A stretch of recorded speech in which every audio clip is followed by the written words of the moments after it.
നിങ്ങളെ അച്ഛൻ വിളിക്കുന്നു. നിന്റെ അച്ഛനാണെ പോയിട്ട് പിന്നെ വരാൻ പറ. എൻ്റെ അച്ഛനല്ല, നിങ്ങളുടെ അച്ഛൻ. സുധീഷ് കെട്ടാൻ പോകുന്ന കൊച്ചിൻ്റെ വീട്ടിൽ നിന്ന് ആൾക്കാർ വന്നേക്കുന്നു. അന്ന് വന്നപ്പോൾ നിങ്ങളിവിടെ ഇല്ലായിരുന്നല്ലോ. ഞാനില്ലായിരുന്നെങ്കിലും കാര്യങ്ങളെല്ലാം നല്ല ഗംഭീരമായിട്ട് തന്നെ നടന്നായിരുന്നല്ലോ.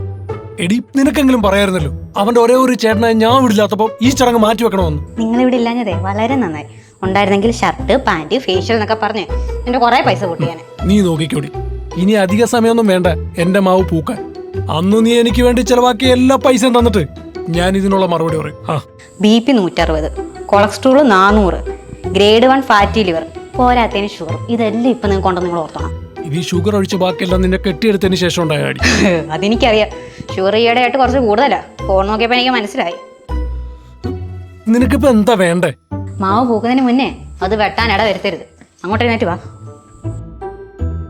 വെട്ടിയിട്ട് എന്തിനാ നിന്റെ തന്ത കത്തിക്കാനാ?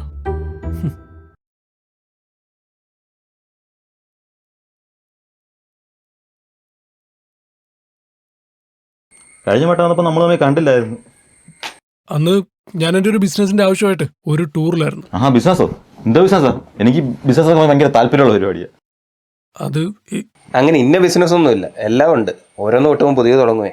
കഴിഞ്ഞ 3 വർഷമായിട്ട് ഇവൻ കുറേ ബിസിനസ് ചെയ്യുന്നുണ്ട്. അവനെ നിശ്ചയമില്ല. അവൻ ആ പാടി ചെയ്തൊരു നല്ല ബിസിനസ് എന്ന് പറഞ്ഞാൽ ഈ ജോലിയുള്ള പെങ്കൊച്ചിനെ വിളിച്ചോണ്ട് വന്നു. അതാണ് അവൻ്റെ ബിസിനസ്. അതിന് സഹായിച്ച ഞാനാണേ. യവൻ ഏതാ? ഇവൻ്റെ പാർട്ട്ണറാ. പ്രത്യേകിച്ച് പണിയൊന്നും ഇല്ലല്ലേ? നിങ്ങളെന്ത് പറ്റി ഒരു മുന്നറിയിപ്പും കൂടെ വന്നത്? ഇതിൽ കൂടുതൽ എന്തോ പറ്റാൻ.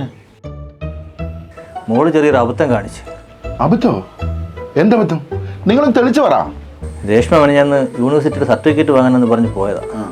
ഏറെ വൈകിട്ടും കാണാൻ ഞാനിപ്പോൾ അന്വേഷിച്ചപ്പം അവൾ ആ സ്ഥിരം പോകുന്ന ബസ്സിലെ കണ്ടക്ടറുടെ കൂടെ പോയെന്ന് പറഞ്ഞു. അവരെന്താ ഒരുമിച്ച് പഠിച്ചതാണോ? അതെ, ഡിഗ്രിക്ക്. ഇപ്പൊ അവർ ഒരുമിച്ച് കൺസോൾട്ടേഷൻ സർട്ടിഫിക്കറ്റ് മേടിക്കാൻ പോയേക്കോ. എന്നുവെച്ചാ അവൾ അവൻ്റെ കൂടെ ഒളിച്ചോടി എന്നാ പറയുന്നത്. സാധാരണ അവള് കണ്ടക്ടർമാരോട് ഒളിച്ചോടാത്തതാണ്. ഓഹോ, അപ്പൊ ഇത് സ്ഥിരമായിട്ടുള്ള പരിപാടിയാണല്ലേ? അല്ല, ഇത് ഫസ്റ്റ് ആൻഡ് ലാസ്റ്റ് അല്ലേ? അന്നേ ഞാൻ അച്ഛനോട് പറഞ്ഞ ഒരു കല്യാണമൊക്കെ നടത്തുമ്പോൾ ശരിക്കും അന്വേഷിച്ചു അറിഞ്ഞ് നടത്തണമെന്ന്. അന്നേരം എന്താ പറഞ്ഞ? നീ നിന്റെ കാര്യം നോക്കിയാൽ മതി. ഇപ്പൊ എന്തായി? ഇനി ഈ നാട്ടിൽ നിന്ന് ഇവനൊരു പെണ്ണ് കിട്ടുവോ? അതിപ്പോ നിന്റെ അനിയനെന്ന് പറഞ്ഞാലും കിട്ടത്തില്ലല്ലോ. ഇവൻ തെറ്റ് എൻ്റെ മോളുടെ ഭാഗത്താ. ഇങ്ങനെയൊക്കെ സംഭവിച്ചാൽ അവൾക്ക് കുറ്റബോധമുണ്ട്. പോലീസുകാർ പറഞ്ഞപ്പോഴാണ് അവൻ്റെ മോശപ്പെട്ട ബാക്ക്ഗ്രൗണ്ടുകൾ അറിയുന്നത്. നിങ്ങൾ ഇനി എന്തോ പറഞ്ഞെന്ന് പറഞ്ഞാലും ഒരുത്തന്റെ കൂടെ പോയ പെണ്ണിനെ ഈ കുടുംബത്തിൽ കയറ്റാൻ ഞാൻ സമ്മതിക്കത്തില്ല. അതിനെ ആര് സമ്മതിച്ചാലും ശരി. ഇത് മോൻ്റെ കുഞ്ഞിൻ്റെ കയ്യിലിട്ട മോതിരമാണ്. അച്ഛൻ്റെ വിഷമം മനസ്സിലാക്കി നീ എന്ത് തീരുമാനം എടുത്താലും അച്ഛനെ റെസ്പെക്ട് ചെയ്യും. നിങ്ങൾക്ക് കരുതുന്ന പോലെ എൻ്റെ കുട്ടി ഒരു ചീത്തക്കുട്ടിയൊന്നുമല്ല. അവളവനെ സ്നേഹിച്ചത് ആത്മാർത്ഥമായിട്ട്. അതുകൊണ്ടാണ് എൻ്റെ കുഞ്ഞ് അവൻ പറഞ്ഞൊക്കെ കണ്ണടച്ച് വിശ്വസിച്ചത്.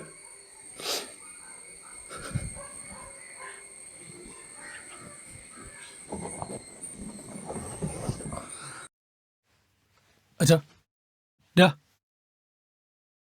നിക്കേ, ഞാനിപ്പോൾ വരാവേ. അതെ, ഈ എടാ, ഞങ്ങൾ പേഴ്സണലായിട്ടൊരു കാര്യം സംസാരിക്കാൻ വേണ്ടിയാ ഇങ്ങോട്ട് മാറിയെന്ന്. അതിന് 24 മണിക്കൂർ ഇതിനകത്തോളം ഞാൻ ഇനി ഇത് കേൾക്കാതിരിക്കാൻ പുറത്തിറങ്ങണം. എന്താ തീരുമാനം? എന്ത് തീരുമാനം? നിന്റെ തീരുമാനമൊക്കെ നീ അവരോട് പറഞ്ഞല്ലേ, പിന്നെ എന്ത് തീരുമാനിക്കാൻ? അതെ, പക്ഷെ ഇതൊരു പെൺകുട്ടിയുടെ ജീവിതത്തിന്റെ കാര്യമല്ലേ. എടുത്തോ പിടിച്ചോന്നും പറഞ്ഞ് നമ്മളൊരു തീരുമാനം എടുക്കുന്നത് ശരിയല്ലല്ലോ. അതുകൊണ്ട് ഒന്നുകൂടൊന്ന് ആലോചിച്ചിട്ട്. എന്താ നിന്റെ തീരുമാനം? ഒന്നും ആലോചിക്കാനല്ലോ, ഒളിച്ചോടി വേണല്ലോ. എനിക്കും വേണ്ട. എന്ത് മനസ്സാടാ നിന്റെ? ഒന്നുമില്ല, നിനക്ക് മോതിരിടാൻ വേണ്ടി വിരല് നീട്ടി തന്ന കൊച്ചല്ലടാ അവള്. അതിന് ഒരുത്തൻ്റെ കൂടെ ഒരു ദിവസം കഴിഞ്ഞ വേണ്ടി ഞാൻ സ്വീകരിക്കണം. ഞാൻ ദിവസം നടന്നില്ലെങ്കിലോ? അതെ, എന്റെ ഒരു എക്സ്പീരിയൻസ് വെച്ചിട്ട് ഇന്നലത്തേക്കായിരുന്നായിരിക്കും അവരെല്ലാം പ്ലാൻ ചെയ്തിട്ടുണ്ടാവുക. നിന്റെ കൈ കിടക്കുന്ന മോതിരം ഊറിക്കൊടു. അച്ഛൻ ഇത്ര ക്രൂരനാവരുത്. ക്രൂരനാവരുന്നോ? എന്റെ മോന്റെ കാര്യത്തിൽ ഞാൻ ക്രൂരനാവും. എടാ, നീ അച്ഛന്റെ വാക്ക് കേട്ടിരുന്നാ ഇതിനേക്കാൾ നല്ലൊരു പെണ്ണിനെ നിന്റെ ജീവിതത്തിൽ നിനക്ക് കിട്ടാൻ പോകുന്നില്ല. മാത്രമല്ല, നീ ആ പാവം അച്ഛന്റെ സങ്കടം കൂടെ കാണണം. എടാ, സ്വന്തം തന്തയുടെ വിഷമം കാണാത്തതാണോ വല്ലവന്റെ തന്തയൊക്കെ വിഷമം കാണാൻ നടക്കുന്നത്? നീ വിഷമിക്കണ്ട. ഇവളെക്കാട് നല്ല ഉഗ്രം പെണ്ണ് ഞാൻ കൊണ്ടുവരാം. ഒരു തരത്തിൽ അപ്പൊ ഈ കല്യാണം നടത്താൻ സമ്മതിക്കത്തില്ല. സമ്മതിക്കത്തില്ലടാ.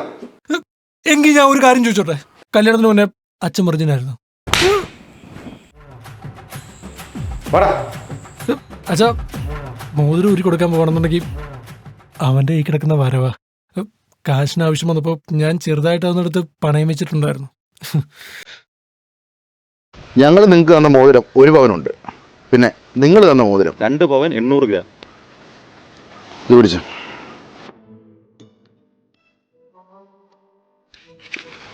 ഇതുകൊണ്ട് പിടിക്കാം. ബാക്കി എത്രയാണെന്ന് കണക്ക് കൂട്ടി പറഞ്ഞാൽ മതി കേട്ടോ. ഇതെല്ലാം ഉണ്ട്. അന്നപ്പോ കുത്തി